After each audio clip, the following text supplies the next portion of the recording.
Welcome back to the night transmission. Tonight's episode is different. This isn't a true crime case, this isn't a historical mystery, and this isn't something I found in an old newspaper article or government file.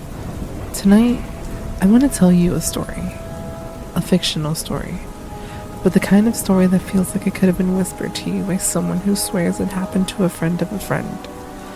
A story about an island, a forgotten radio station, a group of friends who should have left when they had the chance, and a signal that was never meant to be answered. So turn the lights down, put your headphones on, and whatever you do, don't follow the voices and the static. This is the static between us. There are some places that feel wrong before anything even happens. You know what I mean? Like when you walk into an empty room and suddenly feel like you're interrupting something. Or when you're driving late at night and the road gets too quiet.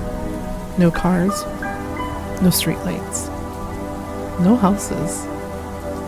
Just trees pressing in on both sides of you like they're listening. That's what Harrow Island was like. At least, that's what people said. It sat about 6 miles off the coast, close enough that you could see the mainland lights on a clear night, but far enough that once the fog rolled in, it felt like the rest of the world had disappeared. Nobody really lived there anymore. Not permanently. There used to be a small fishing town on the west side of the island, back when people still believed Harrow had a future. There was a schoolhouse, a church, a general store, a little dock where families would wait for boats that smelled like salt, oil, and dead fish. But that was before the station, before the disappearances, before people started saying they heard voices coming from the radios that weren't even turned on. The official story was boring. The town died because the fishing dried up. People moved away. The buildings rotted. The island became private property, then county property, then basically nobody's problem. But locals had their own version. They said Harrow Island didn't empty out. They said it was abandoned, and there's a difference. The radio station sat on the highest point of the island, WHTR. Harrow Transmission Radio. Built in the 1940s, back when everyone was afraid of what might come from the ocean. At first, it was used for weather reports, emergency broadcasts, and military communication. Then, after the war, it became a local station. Music, news, late-night call-ins, birthday announcements, lost dog alerts. The kind of small-town radio that only exists in places where everybody knows everybody. But sometime in the 1970s, things started getting strange. People calling into the station claimed they could hear themselves already talking before the host picked up. A fisherman reported hearing his dead wife singing through the channel. Which one was it? 91.7. A little girl told her mother that the radio in their kitchen kept whispering her name. And then there was the final broadcast. Nobody knows exactly what aired that night. The tapes were either lost, destroyed, or hidden, depending on who you ask. But everyone agrees on one thing. At 2:17 in the morning, every radio on the island tuned itself to WHTR. From car radios, clock radios, boat radios, even radios without batteries. And for what exactly? No one knows. But for 6 minutes, the island heard a voice. Not a host, not a singer, not anyone people recognize. Just a voice buried under layers of static saying the same sentence over and over again. We are still here. By sunrise, 3 people went missing. The station manager, a teenage boy who lived near the docks, and a woman named Eleanor Vale who had called the station earlier that night, claiming she could hear her younger brother on the air. Her brother had been dead for 11 years. The station shut down a week later. The island never recovered, and eventually people stopped talking about Harrow unless they were trying to scare someone. Which is exactly how stories like this survive. Not in the books, not in official reports, but in dares and rumors and people saying, don't go there, which of course is the fastest way to make someone want to go. Years later, a group of 4 friends decided to spend one night on Harrow Island. Not because they believed the stories. They didn't, not really. They were young, bored, restless in that way you only are when you're old enough to want freedom but still young enough to think nothing bad can happen to you.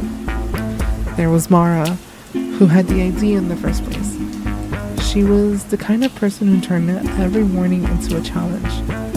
Then there was Dean, her ex-boyfriend, who pretended he didn't want to go but still showed up early. Tessa came too. Quiet, observant, always recording little clips on her phone like life was something she might need evidence of later. And then there was Jonah.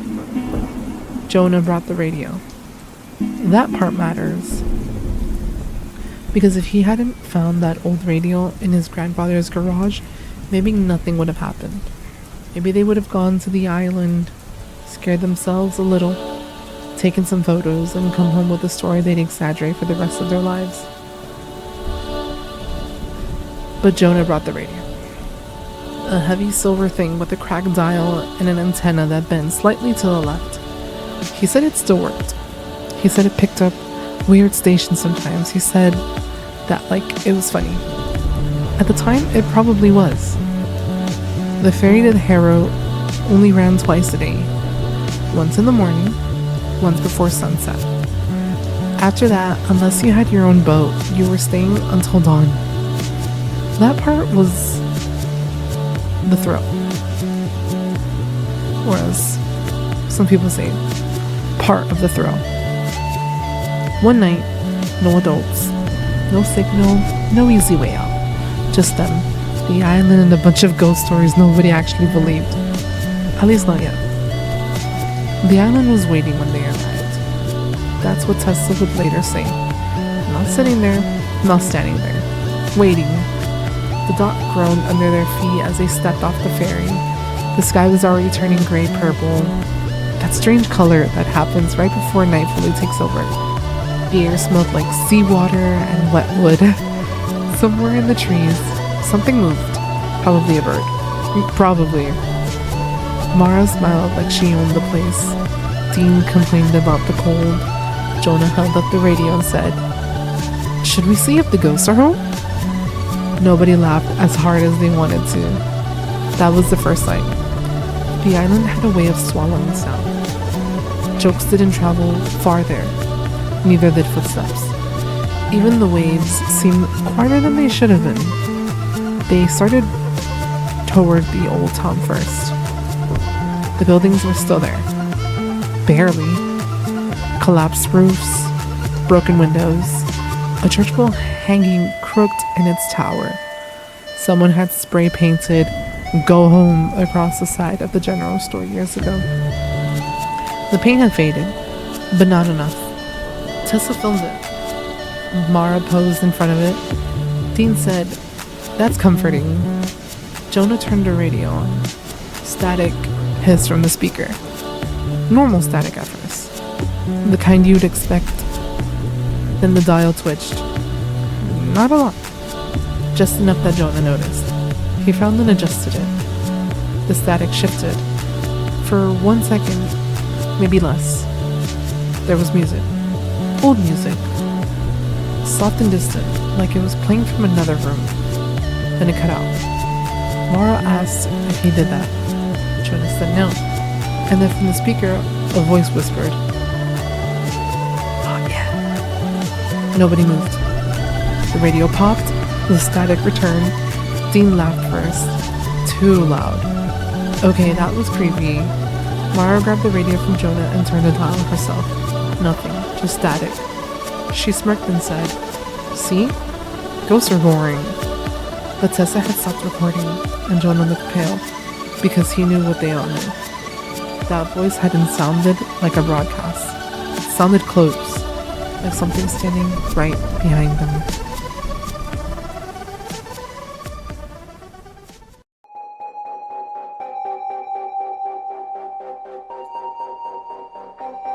They should have left then. That's the part people always say in stories like this.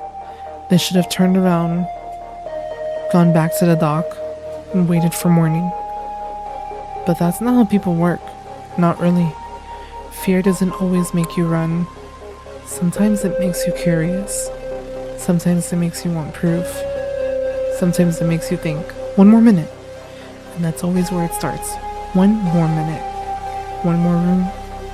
One more sound. One more turn of the dial. Mara wanted to go to the station. Dean said absolutely not. Tessa said they should have at least waited until morning. Jonah didn't say anything. He just kept looking down at the radio like he was afraid it might speak again. And maybe he wanted it to. That's the thing about the unknown. It scares us, but it also pulls us closer. So they climbed past the old church, past the empty houses, past the trees that grew too close to the path. The station tower rose above the island, black against the darkening sky. A red warning light blinked at the top. Once, pause. Twice, pause. Once. Jonah noticed first. That's weird, he said. Dean looked up. What? Jonah pointed. That light shouldn't have power. Nobody had a good answer for that. The building itself was locked, but the side door had been forced open long before they got there. Inside, the air was colder. Not just cold, stale. Like the building had been holding its breath for decades. Dust covered the floor. Old posters curled on the walls. A desk sat near the entrance, with the coffee mug still on it. Tessa whispered, "It looks like everyone just left." Mara said, "Maybe they did." The broadcast room was at the back. That's where they found the equipment. Old switchboards, tape machines, a microphone hanging from a metal arm, and in the center of the room, carved in the desk with something sharp, were 4 words: "Do not answer them." Nobody made jokes after that. Jonah's radio turned on by itself. Static filled the room. Then came the same voice from before, clearer this time, almost gentle. "You came back." Mara took 1 step away. Dean whispered, "Turn it off." Jonah tried. The knob clicked under his fingers. The radio stayed on. The voice changed. It became layered. Several voices speaking through each other. Young, old, male, female. Some crying, some laughing, some repeating words that didn't make sense. Then one voice rose above the rest, a woman's voice specifically. "Eleanor." The room went silent. Tessa looked at the others. "Who's Eleanor?" And from somewhere deep inside the station, a phone began to ring.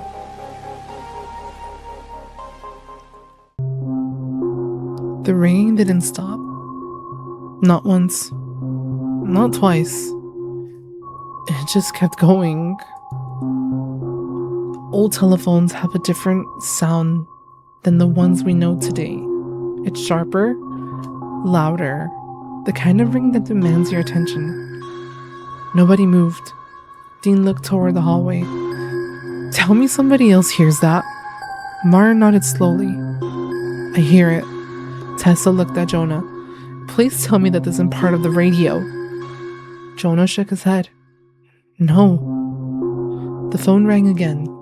This time it sounded closer. Like it wasn't somewhere deep inside the station anymore. Like it was just around the corner. Dean laughed nervously. "I'm not answering that." Mara rolled her eyes. "Of course you're not. You answer it." "No thanks." For a second, everything almost felt normal again. Friends arguing, trying to pretend they weren't scared, trying to convince themselves this was someone else's idea of an elaborate prank.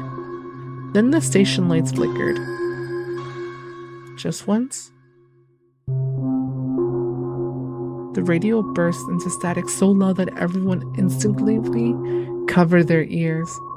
The ringing stopped. Silence. The kind of silence that feels unnatural. Like the building itself wasn't listening. Then, one single light came on at the end of the hallway. A small office. The door was open, and sitting on an old wooden desk was a black rotary telephone. Its receiver rested perfectly in place, like it had never rung at all. Nobody wanted to be first one to move. Eventually, Mara sighed. If somebody doesn't go look, I'm gonna spend the rest of my life wondering. Dean looked at her. I think I'm okay with that. I know you are, she smiled. But I'm not. Before anyone else could stop her, Mara started walking. The others followed. Not because they wanted to, but because nobody wanted to be left alone. The office looked untouched. Dust covered everything. Old filing cabinets lined the walls. Maps hung crooked. A calendar still displayed July 1978. Tessa quietly whispered, "That's impossible." Dean looked over. "What?" "The calendar." "What about it?" "It looks..." She walked deeper. "New." Everyone stared. She was right. Everything else in the room looked abandoned, except the calendar. Bright white, no dust, as if someone had replaced it yesterday. Nobody touched it. Nobody wanted to. Jonah couldn't stop looking at the phone. "I swear." "What?" "I swear it was ringing." Mara reached toward the receiver. Dean grabbed her wrist. "Seriously?" "What?" "Don't." "Why?" "Because every horror movie starts exactly like this." She laughed. "We're not in a horror movie." "That's exactly what somebody in a horror movie says." She gently pulled away. "I just want to see if it works." Slowly, she lifted the receiver. Nothing. No diatone, no static, no voice. Just silence. She looked back at everyone. "See?" Then, very quietly, someone spoke. Not through the phone, not through the radio. Behind her. "Mara." Everyone froze. Mara's smile disappeared. Dean whispered, "Don't turn around." She didn't. "Mara." The voice sounded familiar. Not ghostly, not distorted. Warm, comforting, like someone she'd known her whole life. Her eyes filled with confusion. "I know that voice." Tessa looked terrified. "Mara? Who is it?" Mara swallowed. "My mom." Nobody spoke. "My mom passed away 3 years ago." The room became painfully still. The voice spoke again. "Mara, sweetheart." It sounded exactly like her. Exactly like her mom. No distortion. No echo. Just real. Dean stepped forward. "Mara, don't listen." "But that's... I know." "No, you don't." Tears formed in Mara's eyes. "That's my mom." The phone suddenly crackled. Everyone jumped. A voice came through the receiver. Not Mara's mother. A man. Old and tired. "If anyone is hearing this, static. Don't answer. Static. They're learning your voices." The line went dead. Jonah slowly backed away. "I don't like this." Nobody argued. For the first time that night, every single one of them wanted to leave. They hurried back toward the front entrance, except it wasn't there. Dean stopped walking. "Guys?" The hallway they just walked through was gone. The office, the entrance, the reception desk, everything.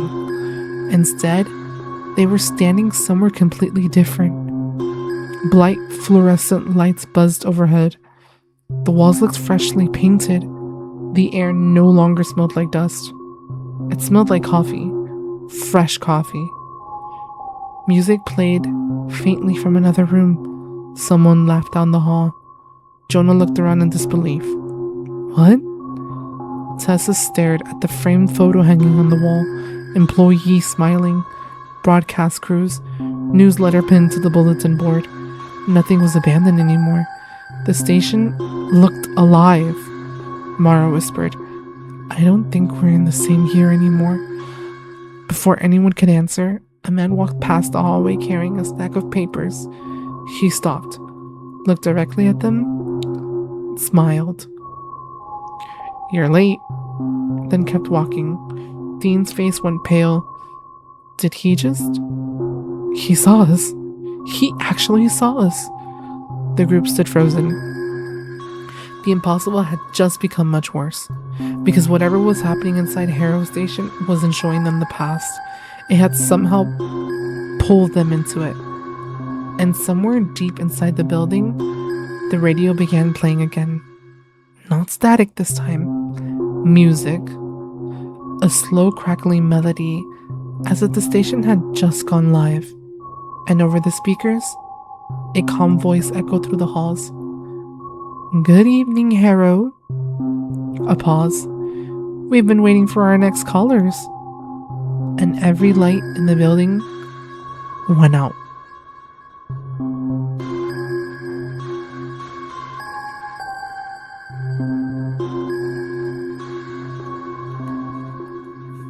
If you guys enjoyed these two first parts of the story, and you've made it this far, I want to say thank you for being here. I have been kind of cooking up with this for a little bit now. I really hope you guys did enjoy it. This will be a 2-part special, so you can expect another episode with the next 2 chapters this Saturday. So stay tuned, and thank you for being here. And always remember, keep that radio on.